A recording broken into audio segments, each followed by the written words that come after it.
ինչքան քիչ ուղեղ ունենաս, այնքան ավելի շանս ունես հարստանալու։ Ճիշտ է, դժվար է, բայց լսեք մինչև վերջ։ Դուք երևի նկատել եք, որ ձեր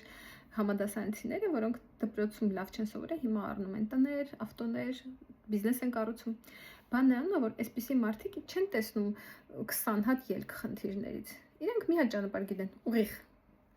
Խելացի մարդիկ շատ են կասկածում, մտածում, քցում բռնում, այսպես ասեմ։ Հիմարները ուղղակի փորձում են, գնում են առաջ, իրանք սխալվում են, իրանք կորցնում են փողերը, բայց նորից փորձում են։ Մինչև խելացիները 20 հատ սցենար են մտածում,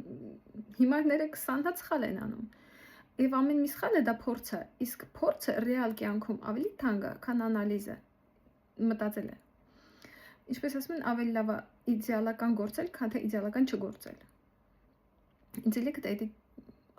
տորմուզը։ Իսկ փողերը սիրում են ոչ թե շատ խելացիներին, այլ սիրում են ավելի համառներին ու ավելի ռիսկով մարդկանց։